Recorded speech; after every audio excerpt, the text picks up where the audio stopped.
This is Natural Powerlifting Radio.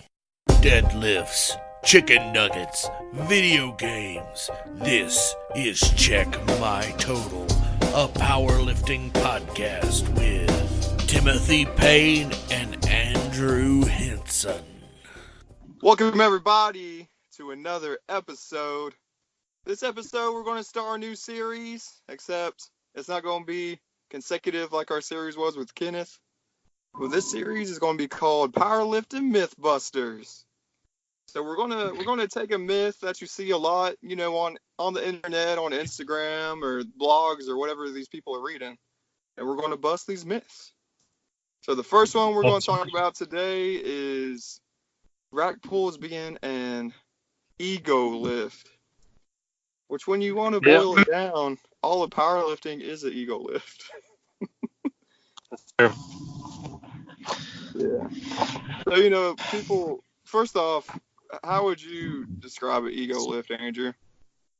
I would describe an ego lift as a lift that someone does that doesn't really benefit them a whole lot, but just kind of, I guess it's more of just to impress the people around you, your girlfriend. Generally, it's pretty risky stuff, doesn't really gain you a whole bunch. Yeah. Like going off your program. Like if you're maxing out, if you want to go extra heavy on a squat just because, but you really don't need to, like you one rep max out of nowhere. Right. Yeah. So with the rack pulls, the ones we're talking about are the ones that are above your knee that you can load up to be super heavy. So, people in here rack pulling 1,000 pounds or whatever. A lot of people say, oh, rack pulls are just an ego lift. You don't need to do them.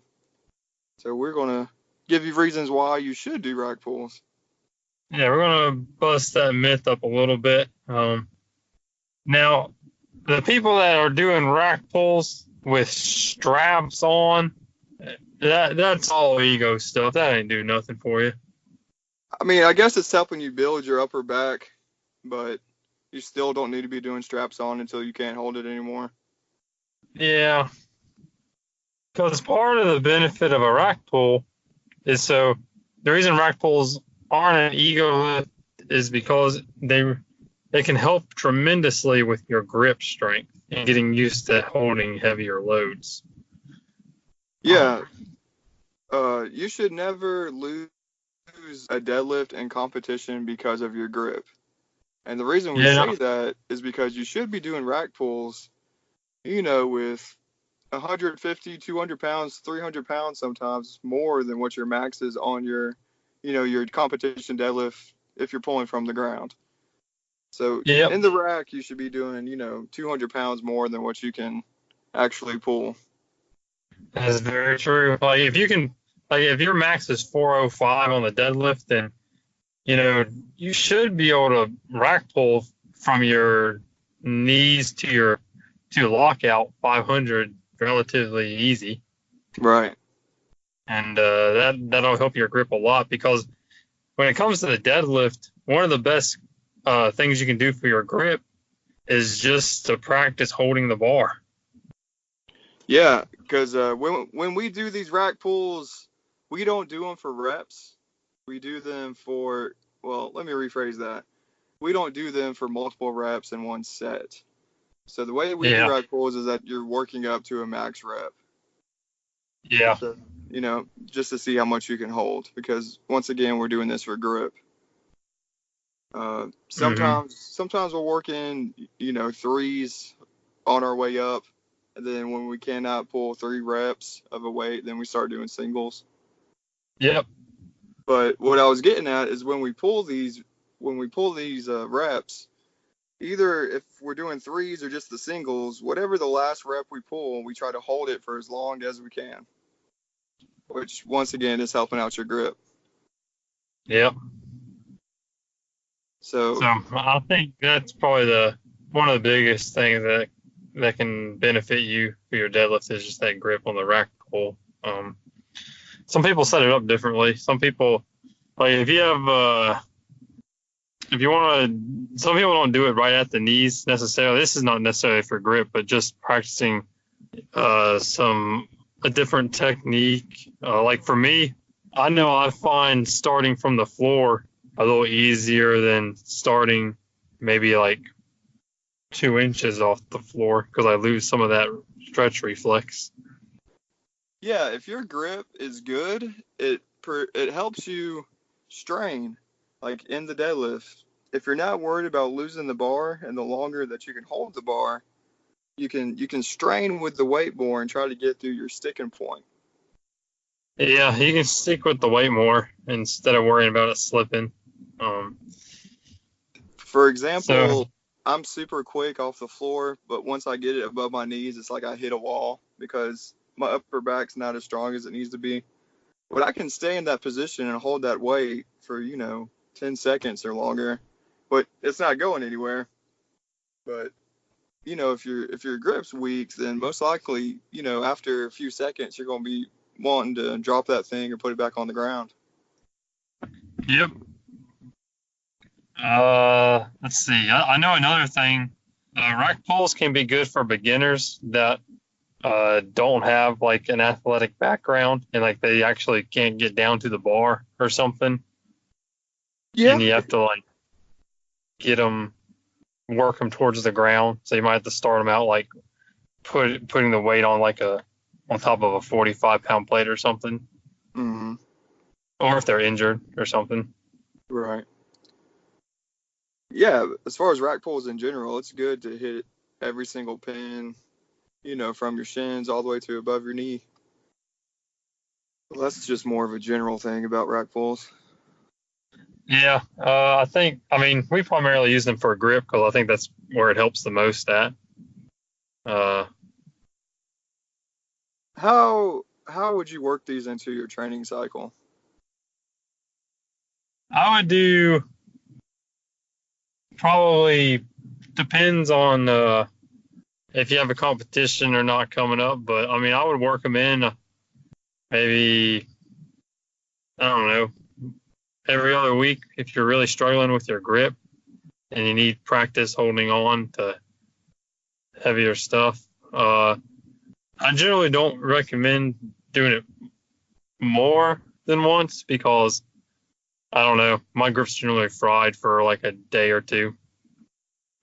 Yeah, and we kind of touched on this earlier, but you get a lot of upper back work when you do rack pulls. So you could Yeah. actually, which we've done this before, do our rack pulls on our back day. Yep. Because we use it as a back exercise too. But once again, we're not using straps like Andrew said, because the main point is that grip. I would say another thing also is that whenever you do set up for a rack pull, that you're setting up for the rack pull like you normally would in that deadlift position. So like if the bar is starting at your knees, then getting kind of the position you would be at when you're normally deadlifting from your knees. I know a lot of people try and like get into a more optimal position. Right. You want to picture yourself like you're pulling on the platform. So, like Yep. Andrew said, wherever you think that you would be at from pulling from the floor, that's the same position you need to be in. Yeah, you don't need to try and get in a better position and try and kind of cheat your technique. Right. The whole thing about training is you want to make everything as hard as you can, so on meet day, it's as easy as it can be. Yeah, that's the goal. Yeah. I think I had Leah do some rack pulls every now and then. It helped her. It also helps just kind of build confidence a little bit. Yeah. Because you're not really used to holding that weight, and it gets you pretty comfortable holding that weight. She got comfortable holding the weight, and it is kind of fun to do because you can go heavier and you just kind of see what you can hold and not hold, things like that. Yeah, and I think a lot of times people just think of rack pull as just not necessarily worth it because it is a shorter range of motion and it just doesn't seem like you're doing a whole lot, but you really are if you're working your grip and holding every rep at the top. Yeah. I believe you should do, partials on everything. Either that be, since we're talking about the deadlift, sometimes we'll do pulls to where you set the bar on the ground, the actual weight bar, but then you put your pins in the rack, maybe above your knee or something, and you actually pull the bar from the ground and hit the pins. Yep. So, anyways, I think partials are great on every single lift as long as you know how to put them all together. But it's great to do that overload stuff on a partial. And the other thing you can do for your rack pull, if you really want to test your grip, throw some bands on there so it's pulling the bar. Yeah, we never done that, but that'd be crazy. I bet that would. I wonder if that'd probably rip your hand a lot. I don't know if I could move it off the pin, to be honest with you, since it's already heavy to begin with. Yeah. I don't think I'd put a crazy band on there. Right. Yeah. Another tip with doing these rack pulls above your knee is strain with it for a little bit, because sometimes it takes a second or two for that thing to even break off the pin. Yeah. So don't give up on it until you feel your hand pulling open or something. But yeah, stick with it until sometimes that thing will. Usually, if you can break it off the pin, you can get it. Generally speaking, man, Jason Googe would always grind with him. Yeah, he'd be for hours.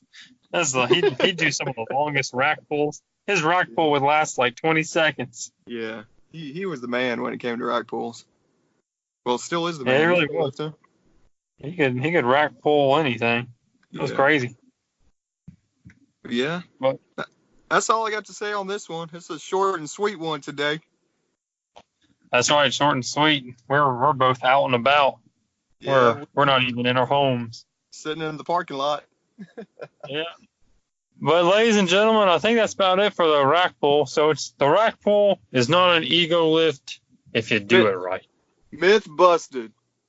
That's right, myth busted. I don't know what the next myth will come up with is, but yeah, rack pulls they're good to do.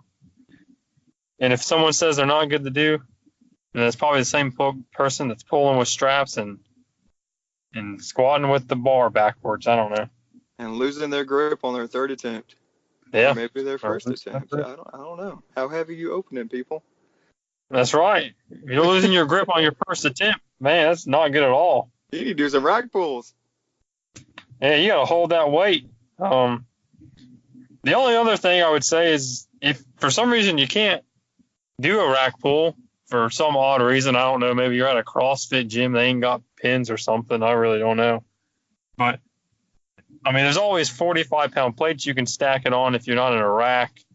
And then if you really just for some reason can't do one and you need to practice your grip, just hold every deadlift rep in your hand for like an extra second or two.